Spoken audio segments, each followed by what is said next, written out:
I just got a text from the person I'm picking up, and she said, we'll be down shortly. Okay, so I've got another couple of minutes. So I'll do a part 2 of this now series of episodes called Deep Time Dreaming, and I'll use this one to just reinforce the fact that even though I was in the previous episode talking about very deep time,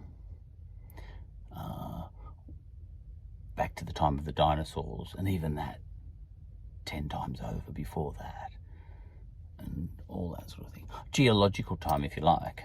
Even though I was talking about that in the previous episode, which I called really, truly deep time. Excuse me. I wasn't insulting the depth of time that is the period of time that Indigenous people have been in Australia, which is something like 60,000 years, maybe 70,000 years, whatever it is. And definitely I wasn't trying to insult the depth of time that, for example, and I always like to use this example, the length of time that the Ethiopians have been Ethiopians, which is a kind of blend of Semitic and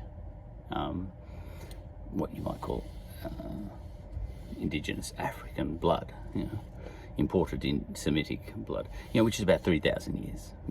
That's deep time to me, in my imagination, and that's the amount, the amount of time that Ethiopians have been Ethiopians.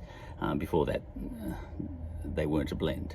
All right, there were 2 different mobs: Semites up in, somewhere up near Iraq, and what you might call Indigenous Africans in the area of Ethiopia, and those Indigenous Africans who used to live in Ethiopia before the current mob, which was a blend, came into existence. That mob, DNA evidence suggests, now kind of, they had the makeup of modern day Tanzanians, as far as I know. All right. Now, but Indigenous Australians have been Indigenous Australians, you might say, for something like 60,000 years, which is, Ethiopians 3,000 years. It's good to get a handle on these things. Ethiopians something like 3,000 years. The entire history of Ethiopians, as we understand what an Ethiopian is, or an Abyssinian, or whatever you want to call it, or a Habesha person. So 3,000 years, 60,000 years, Indigenous Australians. And that is something not to be disrespected. That's a hell of a long time. Because we, as Anglo-Celtic Australians, 200 years, which I actually think is genuinely a long time. My football team is coming up for its 150th anniversary, and I think that makes it just about, Melbourne football teams are the oldest big league teams of any code of football on the entire planet. So 150 years is a long time. It's quite a nice feeling, really, to know that just Essendon, my football team, has been just every Saturday playing football for 150 years, wearing the same jumper, playing against teams like Geelong or Melbourne, not Collingwood, because they've only been around for, I think, 130 years. But, Essendon have just been playing their footy year in, year out, continuously for 150 years. That's a long time. And I like that, because I live in Essendon, and I just imagine all the kids, even 150 years ago, wearing the same jumper that I was wearing as a kid. That's great. There's nothing wrong with that. It's a long time ago. It's something to be respected. It's the rhythm of life. And it gives us this feeling of continuity and comfort. And Indigenous Australians can do that too. Oh, we European Australians in Melbourne, we can do that back to 1840, which is even further, 180 years ago. I can say, and because it's true, my ancestors were here in Melbourne. All my ancestors landed in the 1800s, which is a long time ago. And the first ancestors were here when Melbourne was just tents, and one of my A member of my family was the very first person to put gas on in Melbourne and all that sort of thing. These are nice things, and that's a long time, 180 years, But then what you do is then you say, all right, I'm getting a handle on that. And then you sort of think, well, Ethiopians have got that feeling for back 3,000 years. And Indigenous Australians have got that feeling back 60,000 years.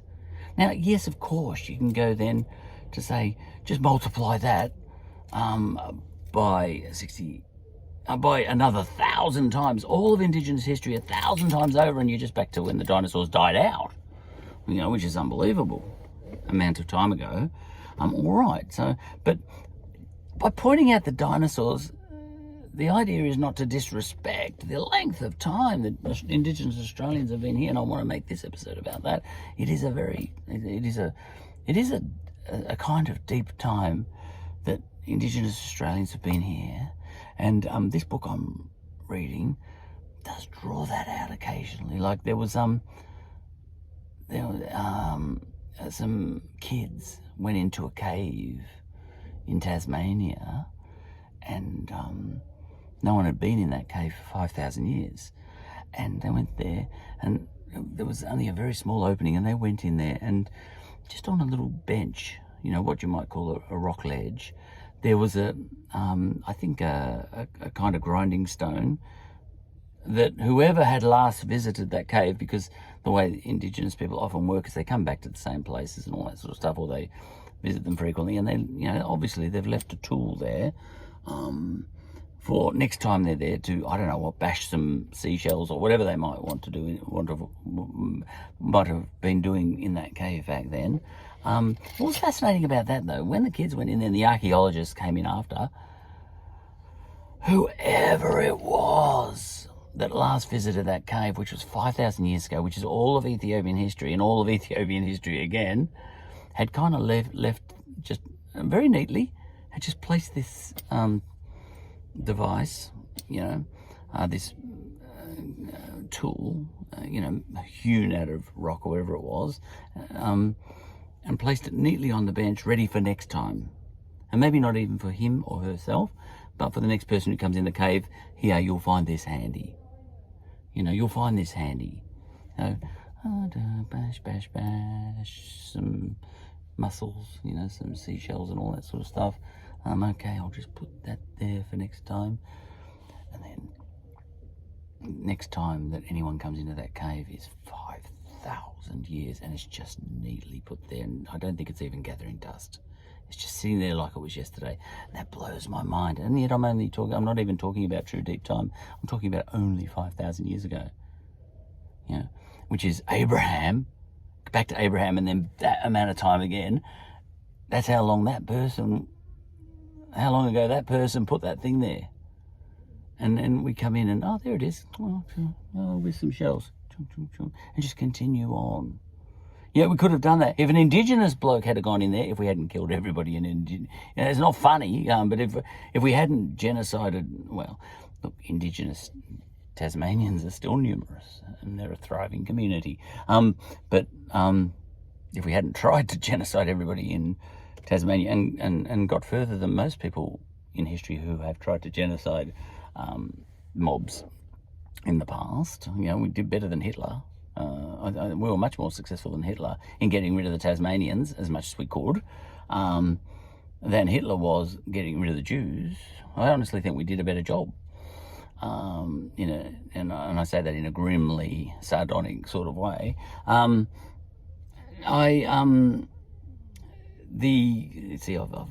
made myself a little bit, I've thrown myself a little bit there by just thinking about that, wiped out a whole mob, but not really. There's still plenty of Indigenous Tasmanians. I used to work with one, Bob. He won't mind me saying his name, Bob Johnson. And I was working with him, and he said, I'm an Indigenous Tasmanian. I said, you're kidding me. All right, and so am I. Well, I'm not. My grandfather was born in Tasmania, but he actually has Indigenous blood.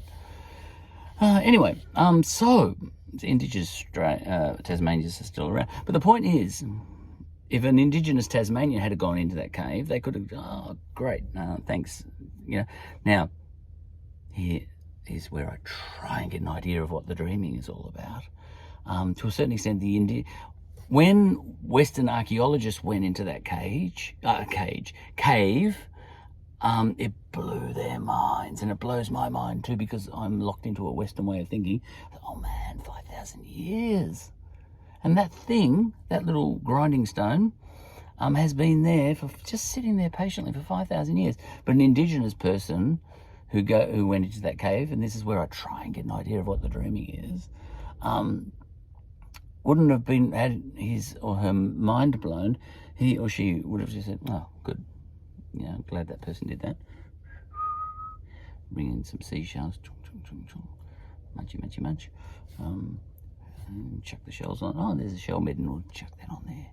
Yeah, just like the bloke who was here last time. I don't care how long ago. It doesn't matter if it was yesterday or It doesn't matter if it was yesterday or 5,000 years ago, because it really doesn't matter. Because it doesn't matter. Because it doesn't matter. Because we live in and it doesn't matter. Linear time doesn't matter. Sort of mind concept. And I think that's what the dreaming might be about. Something like that, where you pick up the pestle without actually freaking right out that it's been sitting there for 5,000 years since the last time anyone touched it. That's these are little ways I try and get into the ideas of things like the dreaming. Just like I tried to get I can't even get a handle on my own culture. I can't get a handle on time, deep time. Intellectually I feel I can.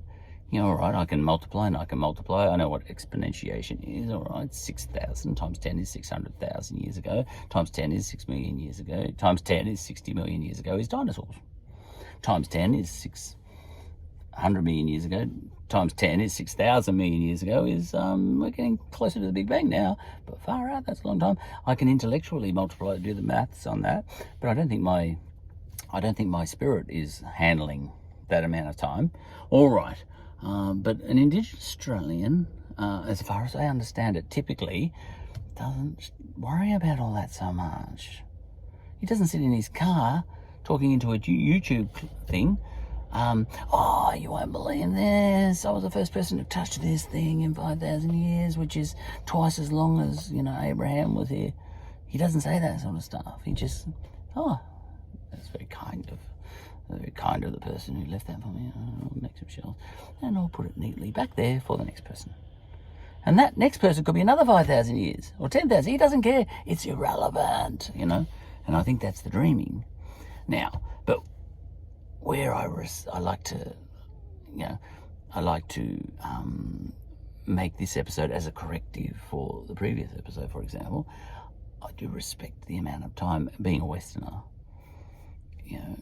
in as much as that Indigenous Australians have been here, in as much as respecting just how much they are connected to this place.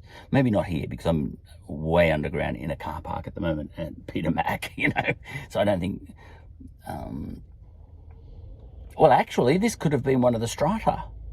There could have been Indigenous Australian. I could actually dig into the wall over here where they excavated to make this car park. If I pulled a few bricks off that wall over there, and I might find some shells. How about that? Yeah. Where I was going with all of this, don't you? I respect. The 60,000 years is something to respect. I'm getting the text messages now. They're coming out.